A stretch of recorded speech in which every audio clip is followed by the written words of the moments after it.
Before we start reading, we've had a lot of discussion. Would you just take a moment to forget who you are and remind yourself that you are a character, Degrassi Junior High, and let's begin reading. Black and white. Outside of the school. Hello, Degrassi fans, and welcome to the Degrassi Kid podcast, where each week we break down the history and impact of our favorite teen TV show. I'm Jocelyn, and this week we are continuing our deep dive into the history of Degrassi Junior High. Last week, we explored what it was like to audition for the show.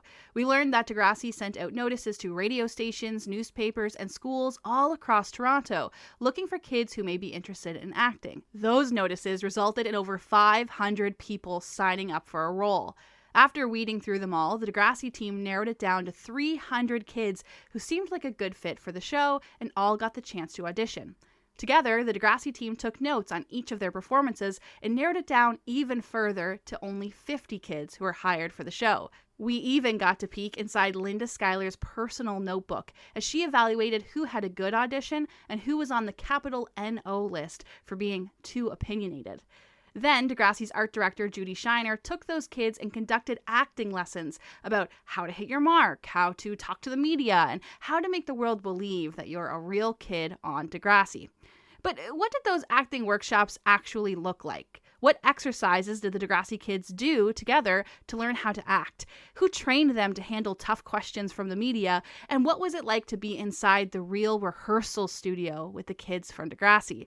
Well, today we're going to find out as we deep dive into Judy Shiner's personal notebook from the official Degrassi archives. And it's only going to happen here on a brand new season of the Degrassi Kid podcast.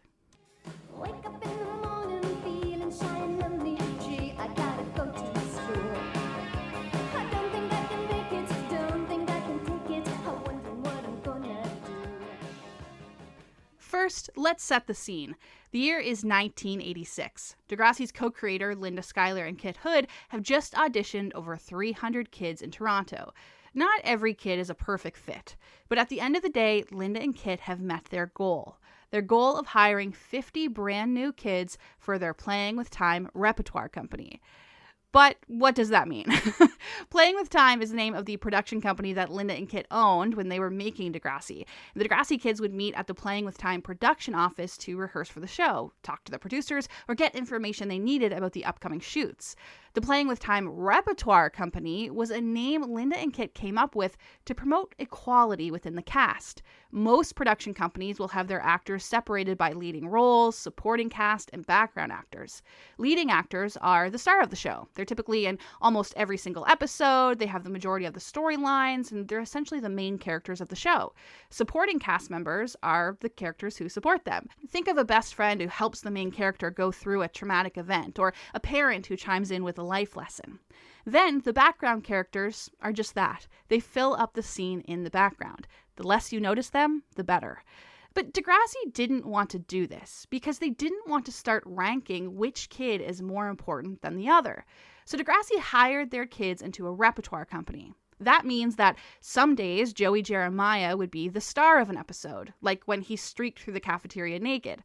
Some days he might be a supporting character, like when he helped Wheels get through his first date with Stephanie K. Or some days he just sat in the background, filling up a desk or walking in the hallways as the other kids had their drama going on around him. In this repertoire company, Joey Jeremiah was just like everyone else. He wasn't top billed or the main star with his name plastered everywhere. In this company, he was just another Degrassi kid. On one hand, it made the show feel more real. By seeing Joey in the background, you felt like he was a real kid who went to this real school. But for Linda and Kit, it was so much more important than that. The repertoire company meant that every kid was equal. They were worried that the normal system of having a lead actor and a background actor might create a social hierarchy within the kids. So they made sure to promote equality between each cast member and all the other jobs on set. The Degrassi kids may help carry sandbags across the school, help set up equipment or assist with lighting. They may even make the posters that appear in the hallways in the background. On the Degrassi set, there was no job that was more important than the other, and no person that was more important than someone else.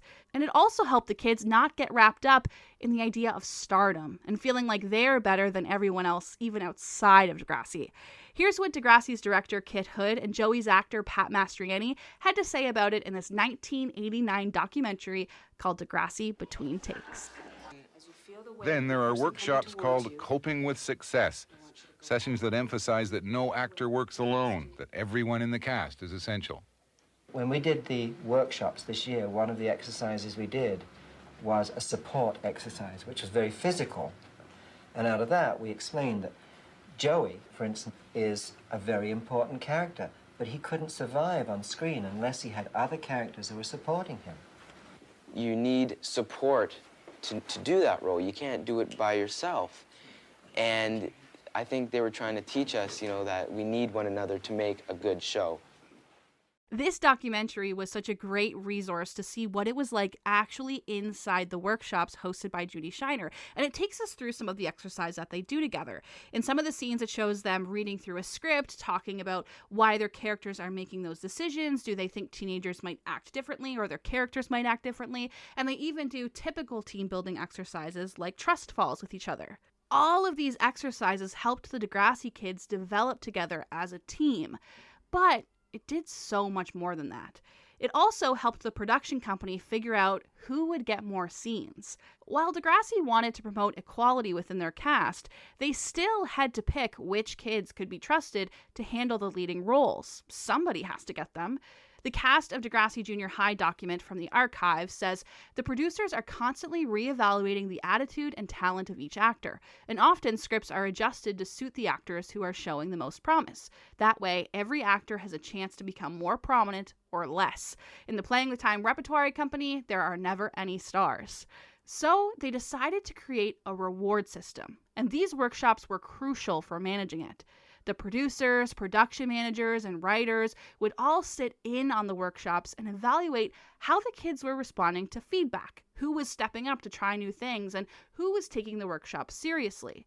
In their eyes, these were all signs that you could handle the responsibility as a young actor of having more lines, acting on camera, and taking on those more heavy storylines. Stacey Mistyshin, who played Caitlin Ryan on Degrassi, said it felt like a reward to get more storylines, even if they were totally embarrassing sometimes.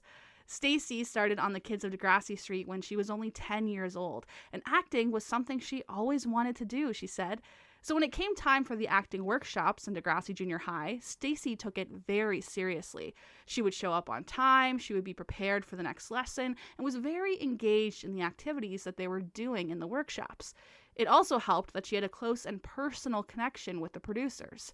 In her memoir, The Mother of All Degrassi, Linda said that she felt a maternal protection over Stacey. When deciding who would get a pregnancy storyline, she decided it wasn't right for Caitlin because she wanted to protect Stacey as though she were my own daughter, she said. So it makes sense that someone like Stacey Mistyshin became more of a leading actress on the show. She still had supportive storylines where she played the best friend, and she still acted as a desk filler, filling up the background. But because of her success in the workshops, she was rewarded with more storylines on the show. And that's not all, because much like Caitlin, Stacey was also a very good student in school. For Degrassi, it was very important that they hired real kids with real lives and real lived experiences. They did not want to hire TV stars who spent more time on set than they did in a real classroom.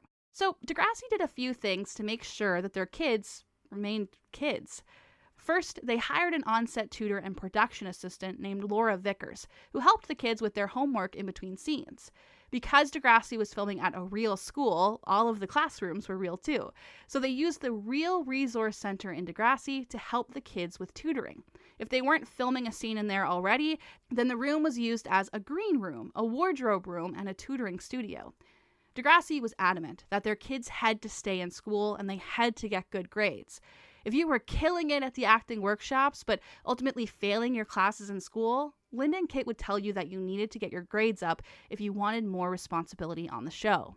Here's how Linda described it in this archive document called The Cast of Degrassi. She said, During filming, the main characters in each episode usually miss 3 to 5 days of school, while the secondary ones might not have to miss any at all, since shooting takes place on weekends and during the week. In between each episode, there is a week of rehearsals that are held after school, so no one has to miss very much. Even so, there is an on-set tutor who helps them with studying and homework during the breaks and shooting. They may be on TV, but the students of Degrassi Junior High still have to pass, she said. If you took everything seriously and you were able to juggle school and acting, then you could be like Stacy and have more stories on the show. But if you didn't take the workshop seriously, you may have your character written out of the show for good. Now, I want to preface the things that I'm going to be telling you about here and say that they are from over 30 years ago and we're dealing with teenagers. Even though I am a mature adult now, I know for a fact that when I was 13 years old, I probably couldn't handle having a job and school with the same maturity level that some of these kids did. And 13-year-old Jocelyn feels like an entirely different person now. So I wouldn't judge myself for my teenage actions back then, so I won't judge the Degrassi cast for theirs either. But at the Degrassi Archives, I got to peek into who did well at the acting workshops, who took them seriously, and who didn't. Billy Parrott, who played Shane on Degrassi, was consistently getting notes that he wasn't doing well in the workshops. The producers felt like his performances came off angry, and he wasn't trying to learn different ways to read his lines. It's like he came into the workshops deciding how to act and was unwilling to hear any different, it said. It was also noted that when planning the acting workshops, they wanted to try and keep Billy and Pat away from each other as much as possible. Pat tended to take the workshops seriously until Billy was involved, and then the two would goof around so much that it would get distracting. I'm using this as an example because Billy, or Shane, is one of the characters who ended up being written out of the show. His character takes drugs at a concert and jumps or falls off a bridge and ends up with some serious brain damage. We do see him pop up again, but it's only 1 or 2 more times before he's done for good. And it's notable that the actor, Billy, doesn't come back in Degrassi: The Next Generation when Shane appears in the episode titled Father Figure. In this episode, Emma goes on the hunt to find her biological father, who we know is Shane. Instead, the actor is recast for this one episode as Jonathan Torrance, and then is never heard from again. Though, in recent years, Billy Parrott has proudly showed his support for Degrassi and has attended fan conferences hosted by Pat Mastroianni. Because of this, I got to meet Billy, and he only had great things to say about the cast, his time on the show, and the producers who ran it. He was even interviewed about the show when Degrassi was announced with a reboot in 2022, before it was eventually canceled. And a few years back, he became a realtor, and he sold a house on the real Degrassi Street, which he called a full circle moment. I also sat down with Craig Driscoll, who played Rick Monroe on Degrassi. In our interview, he reflected that he left the show because he didn't take it seriously, and as a kid, he thought he was the smartest person in the room, he said. And Craig, too, left the show early, but ultimately looks back on his time at Degrassi with fondness, he said. Another example of Degrassi rewarding good behavior is with Colleen Lamb. Colleen was a guest on the podcast, and she took the acting workshops very seriously. She always came prepared with her homework assignments complete, and she always did very well at school. But you might notice that we only see Colleen's character, Vivian Wong, on camera 4 or 5 times throughout the series. Otherwise, she's typically in the background, walking in the hallways. And that's because that's what she wanted, she said. Colleen says that she was very shy as a kid, and while she loved being on Degrassi, she thought being an extra was very easy. I loved that I didn't have to learn my lines or come in for extra rehearsals every week, she said. I just showed up, did my job, and got to hang out with my friends. So in the end, Degrassi had a plan. If you were doing well at the workshops, keeping up your grades in school, and getting along with everyone on set, you could move up or do more of what you wanted. And for most of these kids, what they wanted to do was act. But with no acting experience under their belts, how did they make it happen? It's time we peek inside the real notebook of Judy Shiner and learn what it was like to go through the acting workshops in Degrassi Junior High in this official archive document titled Workshop Notes for Judy. Class is in session, and this time it's all about acting. The acting workshops took place almost immediately after the auditions wrapped for the show. The kids delivered their monologue in front of Linda, and only a few days later were inside her home learning lines for the show. At this point in time, Linda and Kit had started outgrowing their production office/house combo. Instead, they started buying up properties on a street named Pape Avenue. This street was only a block or two away from their production office and featured their own house as a filming location on Degrassi. Linda and Kit's home is actually Lucy's house in the show, the one where she throws all of her parties. So if you want to go into your mind and imagine what these acting workshops look like, well, you can just imagine all the Degrassi kids piling into Lucy's living room with homework and monologues and skateboards and backpacks on their way to learn more about acting on Degrassi. Inside of these workshops, the kids would learn how to act, move, and mime, Linda said. And most importantly, they'd learn the ins and outs of how film television works. You can teach a kid to cry on command, but if they don't know what action means, then you're not going to get very far in your production. So Linda and Kit created a filmmaking lesson plan all about the different terminology that would be used on the set. This notebook detailed who the producers were and what their jobs were, what an acting director does, a director of photography, craft services, what does it mean to hit your mark, what's the difference between a close-up and a mid-shot, why do you have to do ADR or additional dialogue recording. This workshop was very thorough, and it was the very first step for every Degrassi kid who came onto the repertoire company. It helped that the kids knew their terms, but also that all the kids were on the same page. If they were trained together, then they all had the same understanding of what the roles and responsibilities were on set. The wardrobe designer may ask you to bring the jeans to set. The director may tell you to raise your voice in a scene. The tutor may tell you to finish your homework. Knowing who is who and what they're responsible for is huge knowledge on a film set, and something that might not naturally come to these kids. And all of that responsibility fell onto Judy Shiner. Judy Shiner was the art director on Degrassi, which means she had her hands in wardrobe, hair, costumes, set designs, props, and acting workshops. In her memoir, Linda said, "We hired the multi-talented Judy Shiner, who prepared a curriculum for a 3-week intensive workshop. Judy was an indefatigable talent and had a great rapport with the kids." First, before her acting workshops began, Judy met with the parents of the Degrassi kids and talked to them about how the acting workshops would work, making sure that they understood the process and how their kids would be individually evaluated for screen time. Just because they got the role doesn't mean that the auditions are over. Inside Judy's notebook, we can see that she held training workshops on the week of May 5th, 1987. This is when Degrassi Junior High was going into filming its second season. Some kids are going through their second round of acting workshops, but for others, it's their very first time. Together, you and I are going to break down an entire week worth of activities, look at Linda's notes for Judy Shiner, and try out the acting workshops ourselves. So, no more waiting. Let's just get to it and get started. Here is the full breakdown of Judy Shiner's acting workshop starting on May 5th, 1987. It's a Tuesday, and the brand new kids are coming in for their first day of acting lessons. In Season 2, these new characters are Simon, Dwayne, Maya, Scooter, Max, and Luke, though there were more kids who joined that mostly remained in the background. Judy had a note that only 15 kids should be at this first acting workshop at a maximum. That's because there will also be performance managers at the workshop. Degrassi's production manager, Sari Friedland, and Degrassi's tutor/assistant, Laura Vickers, would be completing evaluation forms to see who was a good fit for bigger roles. In this workshop, Judy focused on teaching the kids about the ins and outs of film production, like we talked about before. She handed out these film term booklets that were created during the era of the Kids of Degrassi Street. This booklet listed each production role, each film term, and what each person did on the show. For example, this notebook listed that Linda was a producer, Kit was a director, Phil was a cinematographer, and Sari was a production manager. This helped them identify who each person was and their role on set.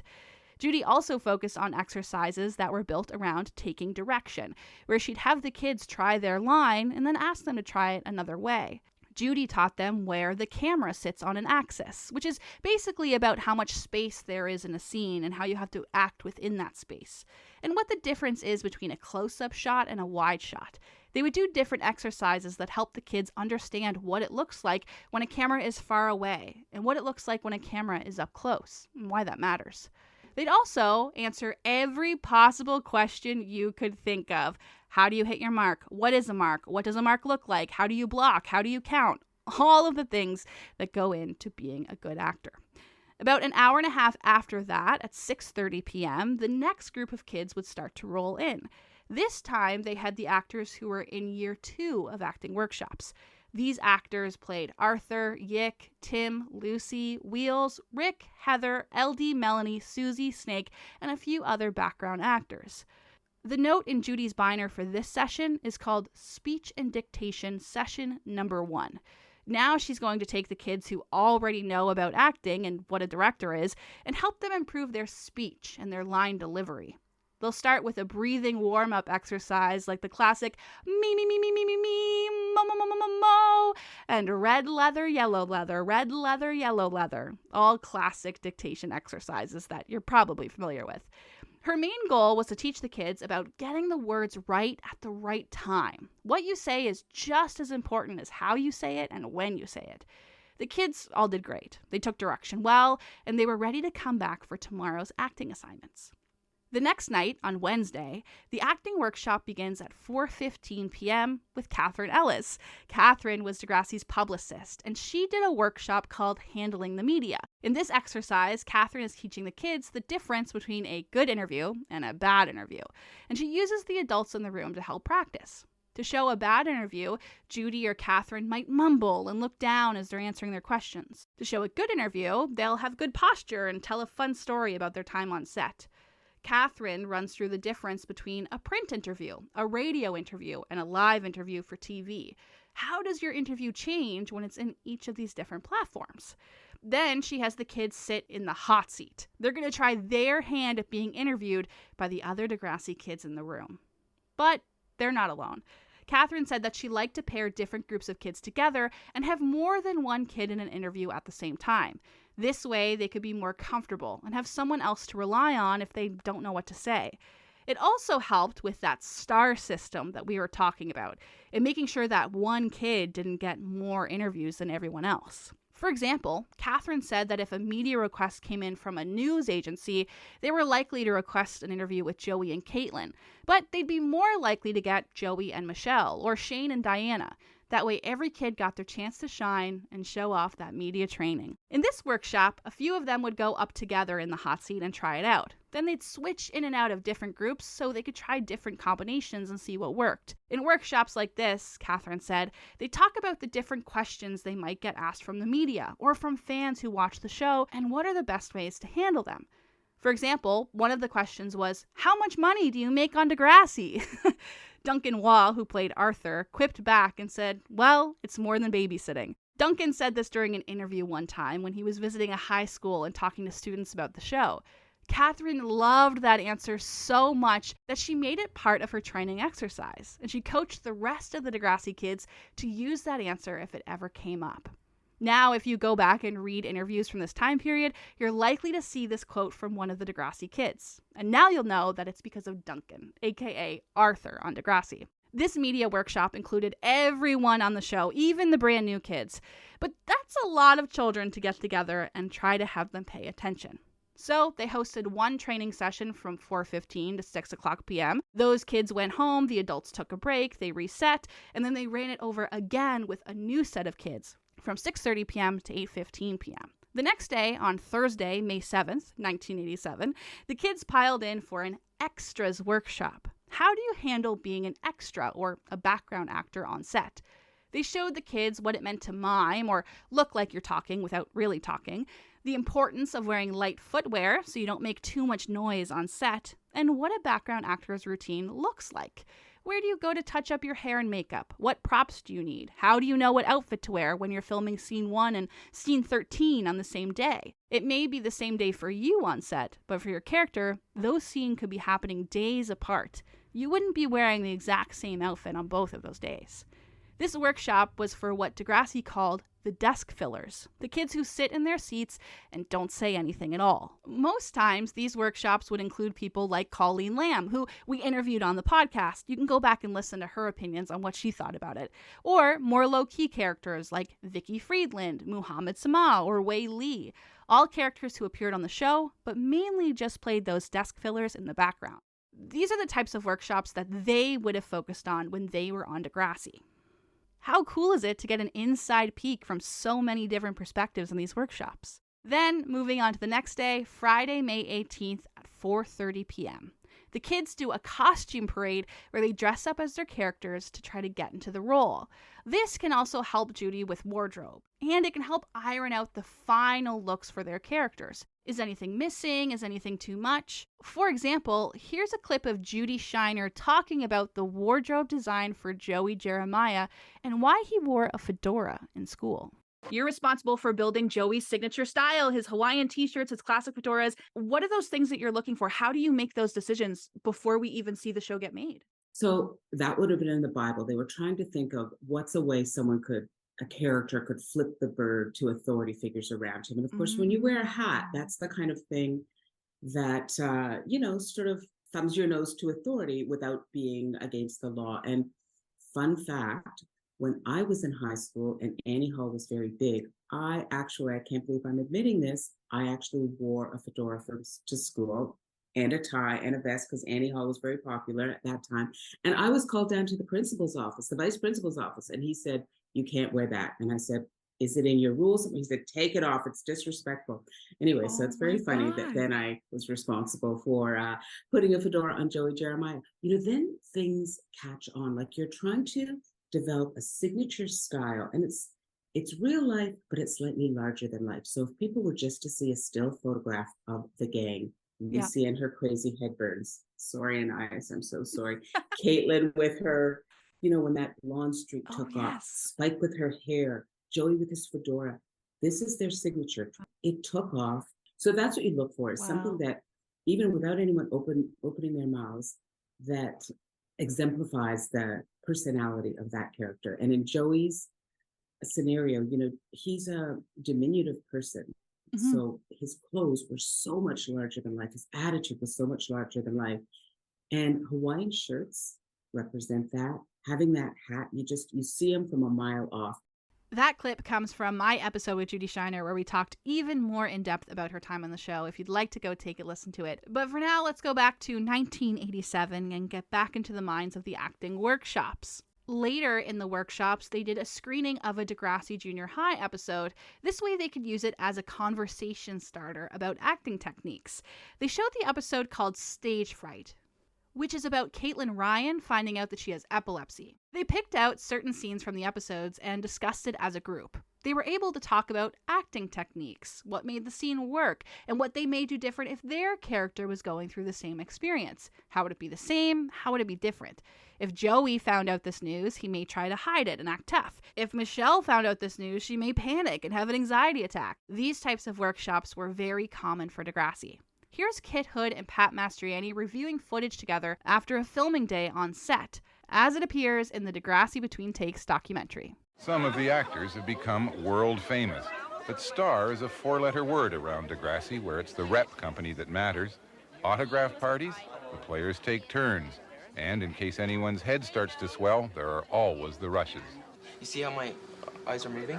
Mm-hmm. I thought, it showed awkwardness when you move your eyes a lot like that.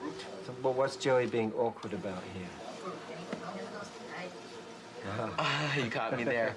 But, I am so thankful for this documentary giving us that inside peek into what it was like behind the scenes of Degrassi Junior High. These kids didn't have cell phones back in the day, and DVD extras were not a thing, so there's barely any behind-the-scenes footage from this era. You can find the Degrassi Between Takes documentary on YouTube, and it came out in 1989. But for now, let's get back to the workshops. The next day, on Saturday, May 9th, they had a series of meetings at 10:30 a.m., 1 p.m., and 3 p.m., all about continuity. Continuity is continuous action and making sure that everything makes sense. I'm sure you've probably seen this TV show or two where someone's drinking coffee and in one scene the cup is empty and then the next scene it's completely full again. That would be an idea of what you're looking for when you're looking for continuity. Someone should have caught that the cup should have stayed at the same level throughout the scene. To help the kids understand this better, they watched the episode Rumor Has It about Miss Avery maybe secretly being a lesbian and Caitlin questioning her own sexuality because of it. Together, they talked about continuity of action in this episode. For example, Caitlin and Susie are working in a dark room together and processing photos. They need to make sure that the actresses, Stacy and Sarah, are doing actions that make sense and flow nicely every single time they try to film the scene. It wouldn't make sense if in this shot, Susie's already developed the photo, and then in the next shot, she hasn't started developing it yet at all. Whenever they're filming, they need to make sure that every take happens the exact same way. During these exercises, the kids would watch the episodes and then practice themselves. A group of kids would get up, do a series of actions, and then be asked to repeat them again in the exact same way over and over again. It was a great way to not only build an understanding of continuity and how to behave on set, but it also helped the kids develop a rapport with each other before they actually began filming. It's much easier to act together if you already know each other in real life and have done these exercises in team building. At the end, they wrapped up the acting workshops with a talent show, so the kids could show off any other skills that the producers or writers haven't seen yet. Again, Sari and Laura are back with their evaluation forms and not jumping in to help with the workshops.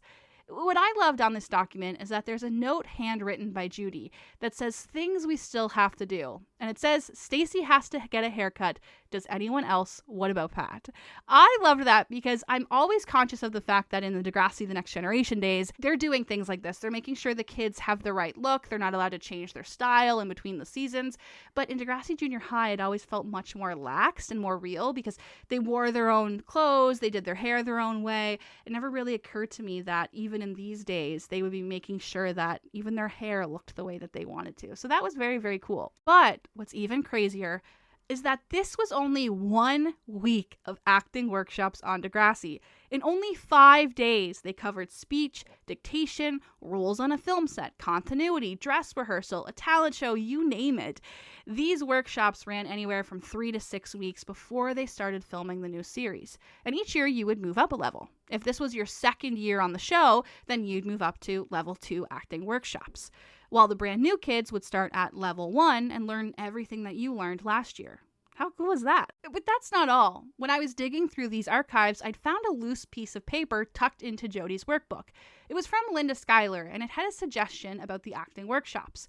It was a set of guidelines from the Ontario Talent Association on how to prepare people for their day on set as an extra. It included things like bring more than one pair of clothes. You might be filming different days once you get there. Ask if you're filming interior scenes or exterior scenes. If they're happening outside, make sure you know what season you're filming for. It also had tips like don't wear clothes that are all entirely white, yellow, red, or black because these make you stand out on camera. As a background actor, you want to do whatever you can to blend in. The less noticeable you are, the better. And while on set, remember, you are an actor, not a director. So kindly keep your comments to yourself, which I thought was very funny. And what's incredible is that now you and I have built a general idea of what an acting workshop looked like at Degrassi Junior High. But now it's time for you to try it yourself and try your hand at being a real Degrassi kid in a real Degrassi workshop. Together, we are diving into this archive document called Workshop Level 3, Your Screen Character Resume. It's March 26, 1988. You've just acted on 2 seasons of Degrassi, and now you're getting ready for the 3rd. Judy Shiner has asked you to prepare a homework assignment so you can be ready for your first day of acting workshops. This assignment is all about getting to know your character. The detail reads like this. For this workshop, please come with your homework assignment prepared. We would like you to write a resume of your screen character. Use the information that you have learned so far from the scripts to help you with your answers.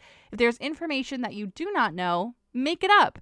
Just be sure that all the details you provide would fit your on-screen character appropriately. You will be asked to present your resume to the group in character on Saturday.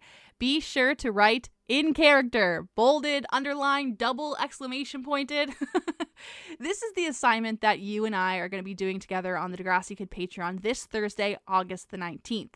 If you're listening in the future, this may be your sign that being on Patreon is pretty cool. You should try it out. But for now, let's learn how the kids did this assignment. This assignment was typed on paper and consisted of 2 pages of questions about your character. Describe your parents, describe where you live, what are your interests, what does your room look like. You have 4 lines of space available to write your answers. All of these questions can help you understand the character that you're trying to play. It might not be information that's totally 100% correct, but it gives your character motivation. For example, Lucy's parents being absent leads to her starting to steal from department stores. The posters in Joey's locker show us that he's mostly interested in girls, and it's why he chases Stephanie K. Or Yick's messy and disorganized locker, which tells us what he's like in school, and sets up a storyline where he thinks Rick has stolen money from him. If things were different, if Lucy's parents showed her love, if Joey's locker was filled with sports memorabilia instead of girls, or if Yick's locker was clean and meticulously organized, then their motivation for their storylines would be different. These are the things that help you get into the mind of your character, even if you've just made them up. Together, we're going to read through each question and see how Lucy, LD, Joey Jeremiah, Kathleen, Maya, Vivian, and Wheels each answered their questions. And I'd like you to pause and consider what your answers might be to these questions too. You can play along as yourself, a character that you love from Degrassi, or your own character that you've made up. Shoot me a message and let me know how it went, or join us on Discord for our workshop. I'm excited to go through these real workshops from the cast because I think it would be so interesting to hear from characters like Joey, Lucy, Wheels, who all have their characters pretty well mapped out for us on screen, versus someone like Maya or Vivian, who we only really see in the background. What will be the difference in how they talk about their characters? First, I think it would be interesting to talk about what the sheets physically look like. These were basically given to the Degrassi kids as homework assignments that they had to write on. Kathleen's worksheet is very neatly written and overflowing with information. When asked what her general interests are, she has so much to say to flex about her accomplishments that she has a full extra page on the back of all of the things that she's interested in and excelled at. Kathleen isn't brief, but she's neat and organized and happy to talk about herself. Her actor really grasped the assignment through her handwriting. Joey Jeremiah's assignment is written in large, oversized text that overwhelms the page. Sure, he answered the questions, he did the assignment, but by choosing this large handwriting style, it didn't leave him much room to actually answer the questions, which feels like it was done on purpose, and maybe how Joey does his homework on the show. LD's worksheet was hard to read. She answered the questions and she did the assignment, but her quick and messy handwriting suggests that she was quickly trying to get it done right before the acting workshop started, which I think might be a true characteristic of LD. Lucy's assignment is neat, organized, and to the point. She answers all of her questions with an appropriate amount of detail, but doesn't take too long getting to the point. It's truly presidential. Vivian Wong is the only one who decided to complete her assignment on her typewriter. It is perfectly typed and well aligned within the page, and it looks like a pristine assignment. I thought that was so funny that Vivian did that. And Wheels' assignment is hardly filled in at all. His answers are brief, they kind of read more like checklists, and he didn't use all of the space that was available. He felt like he did the bare minimum to say he did the assignment and get the job done, which is still probably his best, and very on par for Wheels on the show. How cool that even just by physically looking at these assignments and the types of texts and words that the kids used, that you can really make out which ones belong to which character. Next, we'll go through some of the answers they provided. I'm going to pull out the most interesting ones so you can get a sense of what they were like without going through each and every answer. Otherwise, we would be here forever. Remember, this is season 2 going into season 3, so they're using the knowledge they have from season 1 and 2 to fill in their worksheets. Let's see if you can pinpoint what really happened in the show and what they just made up for their assignment. First, we'll start with Joey Jeremiah, someone who's very well detailed on the show as a character. When asked to describe his parents, Joey said, "They're cool, but I got really mad when they wrecked my jean jacket. My mom's pretty and my dad's sort of bald. Gee, I hope that doesn't happen to me." It does. I'm sorry, Pat. When asked about his bedroom, Joey described the musical posters in his room full of rock groups and how his parents lived downtown in a middle-class home. For his interests, he said, I like music, girls, and music. Music is my life. The Zit Remedy and me are going to go all the way someday. My locker has girls, girls, and more girls. I get them from the newspaper, but I had to take them down, which we know is from the show. When Joey was asked to describe his strengths, he said, my looks, my personality, and my great sense of human. I think he meant to write humor, but he did write human. I seem to get along with a lot of my friends, he said. And for weaknesses, I really don't have any. Well, if you don't count school, boy, what a drag that is. Pat Mastroianni perfectly knows who Joey Jeremiah is, and he does such a great job at capturing it in this assignment. But I was curious about the actors who don't have a whole lot going on screen, like Vivian Wong, who we hardly know anything about. In Vivian's hand-typed worksheet, she says, I have a hard time convincing my friends that my parents are my real parents. My mother is Chinese and my father is Canadian. I spend more time with my father as his writing career permits him to write his mystery novels at home. My mom is an architect for a large company, which permits little time for her to spend with me and my dad. Oh my gosh, that is obviously something that she would have come up with herself for this worksheet, but it really does add so much more levels to her character and more depth. And I love the way that Vivian speaks in these assignments. I think it really captures their voices on the show.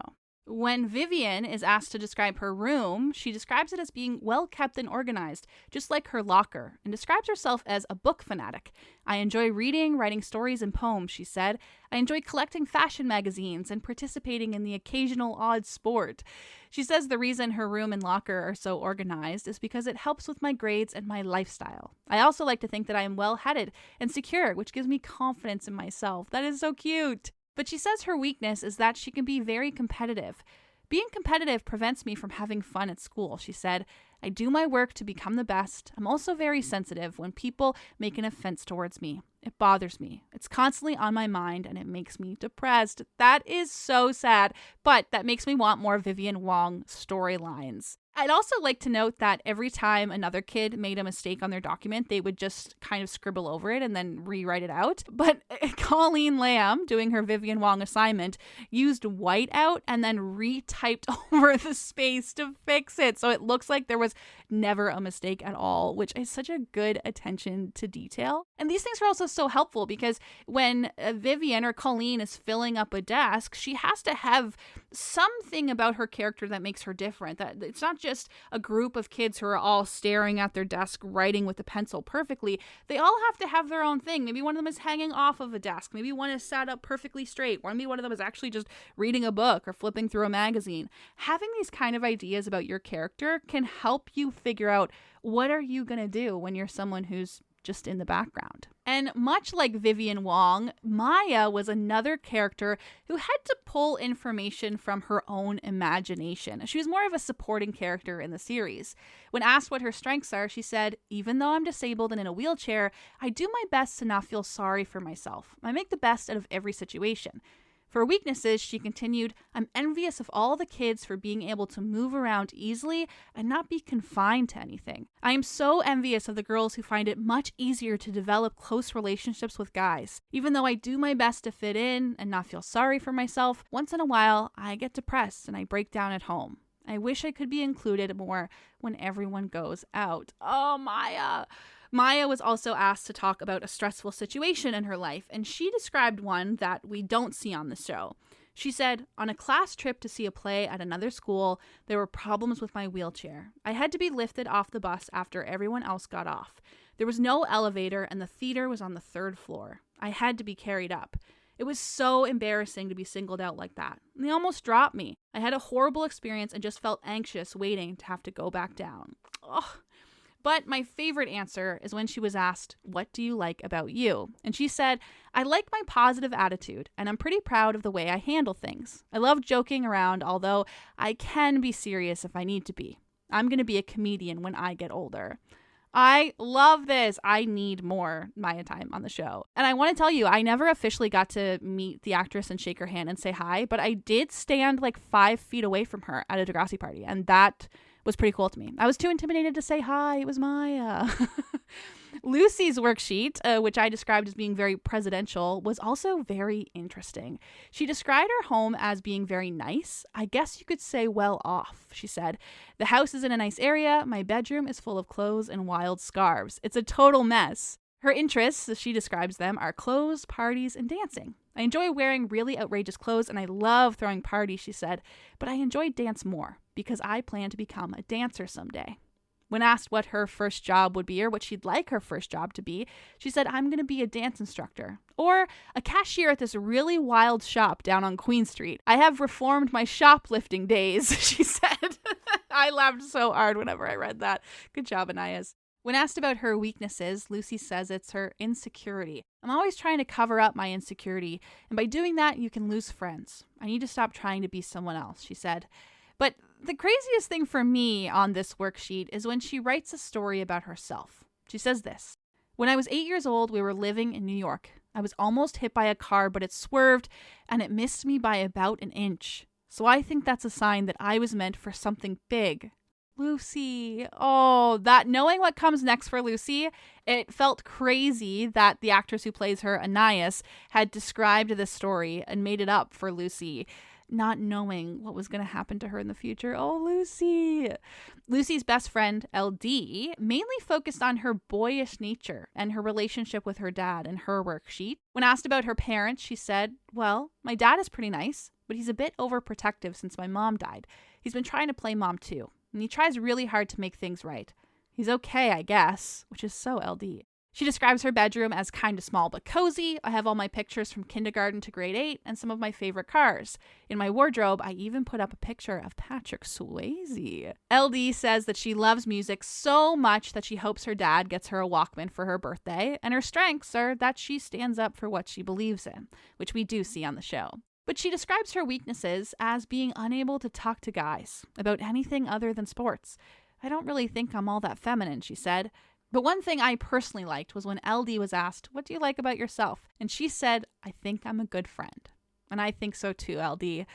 Someone you might not consider being a good friend is Kathleen Mead. When asked what her interests are, she said, I like school a lot. I spend most of my free time doing homework or studying. Getting the best grades is important to me. I had the lead in the school play. I was the head of the anti-pollution and pro-environmental action committee at Degrassi and a member of the Quest for the Best team. It's important to me to be the best out of everyone. Also, this list of her accomplishments actually went on much, much longer, but this was a good summary. Kathleen describes her locker as being pretty organized. I have a class schedule and a time planner, and all my books are arranged in alphabetical order. Of course. It sounds so Kathleen just on paper. When asked about her strengths, she said, I'm a hard worker. I don't like to be second best, but considers that she doesn't have any weaknesses, except getting angry if she's not in control. I always have to know exactly what's going on, and often I'm quite gossipy, she said. I think it is so Kathleen Mead of her to say, I actually have no flaws, but then need to do so well at the assignment that she's like, well, except for my anger issues and the fact that I'm gossipy. I thought that was so Kathleen of her. I also thought that this was a very interesting one to read because it's so similar to Vivian's. In Vivian's worksheet, she basically says that the need to be perfect is debilitating to her and she doesn't enjoy school because she feels like she has to be the best. While Kathleen says that it basically fuels her will to live. She just wants to be better than all of these other bitches at Degrassi and she doesn't care, which I love. That's why I think these kind of assignments are important to really delve into each individual character because you might have similar traits, like feeling like you need to be the best at school, but you might feel two completely different ways about them. And your friends around you might feel differently about it too. And someone who is completely different than Kathleen and Vivian is Wheels, who's played by Neil Hope. Remember, Wheels' assignment is very, very bare bones. It's completed, he did it, but it doesn't have a lot of detail. When asked about his weaknesses, he said, my weaknesses are schoolwork. I have real trouble learning stuff. My strengths are guitar and my friends. My interests are being a famous guitar player. My locker is beside Joey's. It's full of pictures of guitars and Bruce Springsteen, with book and other stuff. My parents are a pain. They tell me to do my homework, but it's for my own good. And my bedroom is messy just like any other 14-year-old's, but I know where everything is. And that's it. That's the whole assignment. There is not one more piece of information that I have to share with you. Which, honestly, I think is exactly how Wheels would have completed this assignment. I think Neil was very in tune to how Wheels would have answered these questions, and he did it perfectly. And again, if you want to come up with your own character, use a character from the show, or fill this out on your own, a PDF copy will be available on patreon.com/Degrassi Kid and linked in the description for you. But for now, let's wrap up with our final thoughts and thank our Patreon subscribers for their support in making this episode possible. We did it! We went through the acting workshops and auditions for Degrassi Junior High. And to think, this is only a few pages out of boxes and boxes of Degrassi archives that we haven't gone through yet. I personally really admire and respect Degrassi for hosting these workshops with their young actors. The fact that they casted real kids on Degrassi made it feel so much more true to life. Linda Schuyler always says that a 15-year-old will always bring 15 years of life experience to their character. And that's why it's important to cast real kids in kids' roles. But with that means that these kids don't know what they're doing once they're on a set. They have no acting experience. I think that these acting workshops go to show how much Degrassi truly cared about the kids that they were hiring. How thoughtful to create this no-SAR system in their repertoire company. How responsible to reward the kids who are doing well in school and handling responsibility well. And how impactful to allow these young kids to sit down together and learn what it means to be a team who acts as a unit. Every time I deep dive into the history of Degrassi, I'm reminded of why I love this show. How it makes an impact in the ways it's unlike anything we've ever seen before. From the bottom of my heart, I believe these acting workshops are what makes Degrassi unique, relatable, and real. And I'm so impressed that each kid showed up and gave their best at every lesson to give us a show that we could relate to. The adults cared, the kids cared, and the audience cared every step of the way. And it shows. And I'm so thankful that I get to call Degrassi my favorite TV show. Thank you so much to Judy Shiner, the Degrassi Archives, and all of our Patreon subscribers who made this episode possible. We're saying thank you to Jolene, Amber, Angelica, Nicholas, and Shannon for being our highest supporters on Patreon. To Evie Piscini for being an amazing editor. We love you so, so much. And who has her own podcast all about Degrassi Junior High. And Alyssa, Alana, Angie, Becca, Brittany, Katrina, Chrissy, Christine, Chantel, Christopher, Danielle, Darcy, Dave, Degrassi CSI, Emily, Eugene, Gina, Honey, Jackie, Jamie, Jessica, Joe, Joey, Jess, Crystal, Catherine, Casey, Kat, Kristen, Kylia, Lizzie, Lizzie Games, Lindsay, Megan, Mackenzie, Mike, Mina, Nikki, Nixon from the Degrassi Generations Facebook page. I recommend you join. Rachel, Racine, Renee, Rebecca, Randy, Sawyer, Sam, Sarah, Stephanie, Sunita, Taylor, Tierney, and Zach. Without you, none of this would be possible. And I love you for it. See you on Thursday for our acting workshop. Bye!